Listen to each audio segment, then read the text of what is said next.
Ya ini kemudian menyentuh rasa emosional kita semua ya. Mengapa kemudian ini bisa terjadi? Dilakukan oleh seorang calon dokter spesialis anestesi.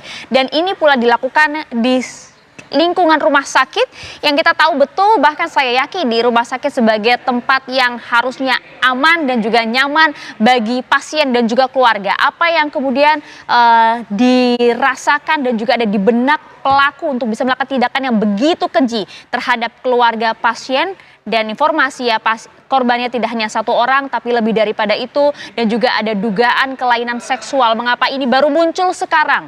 Ini akan kita bahas bersama dengan sejumlah narasumber. Kami sudah hadir pemirsa bersama dengan kami di studio. Apa kabar Indonesia Malam? Sudah ada Mas Reza Indragiri selaku pakar psikologi forensik. Selamat malam. Juga sudah hadir bersama dengan kami ada Dr. Nazriel Nazar, ini selaku dokter senior, ketua juga Biro Hukum dan Pembelaan anggota PBID 2019-2021. Selamat malam Dr. Nazar. Assalamualaikum warahmatullahi wabarakatuh. Waalaikumsalam warahmatullahi wabarakatuh. Ini juga tersambung pemirsa melalui sambungan Zoom bersama dengan kami ada Dr. Gigi Mirza Mangku Anom SPKG. Ini merupakan dokter spesialis konservasi gigi. Beliau pula merupakan influencer yang juga pertama kali informasikan ada kejadian ini di media sosial. Selamat malam dokter.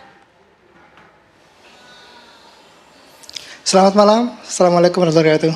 Waalaikumsalam warahmatullahi wabarakatuh. Dokter Mirza, kita coba ingin tanya dulu, dari mana pertama kali Anda mendapatkan informasi ini dokter?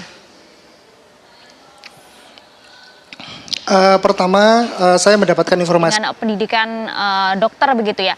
Mengapa hal ini kemudian bisa begitu dengan mudahnya terjadi di lingkungan rumah sakit, Dokter Mirza? Kita nggak bisa masuk di akal nih membayangkan hal ini, dokter. Oke, baik, terima kasih. Akan yang begitu keji, Dokter Nazar. Iya, kalau terlebih dulu, Bismillahirrahmanirrahim. Terima kasih pertanyaannya. Begini, terlebih dulu masih murid PPDS, mengapa dia kemudian bisa begitu leluasa melakukan tindakan ini menggunakan anak dia sendiri gitu ya, dokter ya, begitu biadab tindakannya dilakukan di lingkungan rumah sakit. Dokter Mas Reza, Anda bisa menjelaskan hal ini? Apa yang kemudian ada ya di benak pelaku ini? Justru ke fase semester sudah sedemikian dahsyat perbuatan jahatnya, ini menandakan dia tampaknya, boleh jadi ya, ini tentu saja harus diinvestigasi, dia sudah mengalami proses pembelajaran untuk melakukan. Ya, kita lanjutkan diskusi pemirsa. Pertanyaan menggantung saya tadi, Dokter Nazar, mengapa kemudian dugaan kelainan seksual ini yang sempat disampaikan oleh Polda Jabar baru terungkap sekarang? Bukankah kemudian pada saat proses memasuki PPDS sudah dilakukan juga sebuah psikotes? Ini juga kemudian PPDS anestesi cukup berat juga sebenarnya kalau kita lihat ujian psikotes di sana. Mengapa baru terungkap sekarang, Dokter Nazar? iya, kalau psikotes ya, itu berat memang. Ada beberapa bagian di seluruh disiplin ilmu itu. Kita bermain dengan itu terus menerus. Bukan kamu maksud saya, kita nggak boleh. Polda Jabar menyampaikan ini. Terserah. Situlah peran organisasi. Ya. Organisasi apapun juga yang bernama organisasi Polri itu kami tidak punya. Kalau nggak mau dikatakan taring, nggak mau saya katakan taring. Taring itu terlalu menggigit. Tapi kami tidak punya lagi tangan-tangan bijak.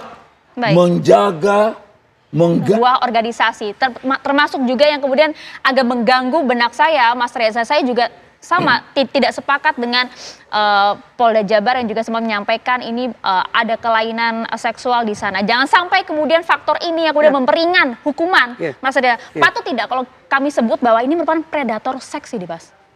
Kalau korn seksual memang masih serba abstrak. Meskipun itu faktanya ya. Narasi kelainan seksual maksud saya.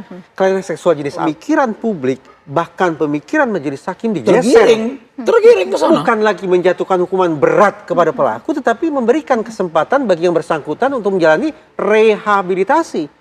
Ini sebuah proses berpikir yang akan kemudian berimbas bahwa terdidik. Yang sesungguhnya merupakan ujung tombak kita, tumpuan harapan kita untuk membangun kelanjutan dari kasus ini. Tapi saya mau ke Dokter Mirza terlebih dahulu. Dokter Mirza, banyak pula yang kemudian mempertanyakan mengapa Anda pertama kali mengupload informasi ini justru di media sosial, bukan kemudian melaporkannya kepada organisasi profesi kedokteran. Adakah kemudian kritik Anda pula terkait dengan sistem PPDS ini? Dokter Mirza. Oke, terima kasih. Jadi sebelum saya Iya. Di kasus terakhir kita tidak ingin dengar lagi kasus-kasus serupa terjadi. Kita tentu ingin ini diusut secara tuntas baik itu oleh kepolisian maupun juga oleh organisasi terkait. Terima kasih banyak Dr. Mirza atas waktunya. Terima kasih Dr. Nazar dan juga Mas Reza. Mohon maaf waktu kita singkat sekali. Nanti kita berjumpa lagi dengan Dr. Nazar dan juga Mas Reza. Terima kasih banyak. Kami akan jeda kembali. Sesaat lagi kami akan kembali untuk Anda.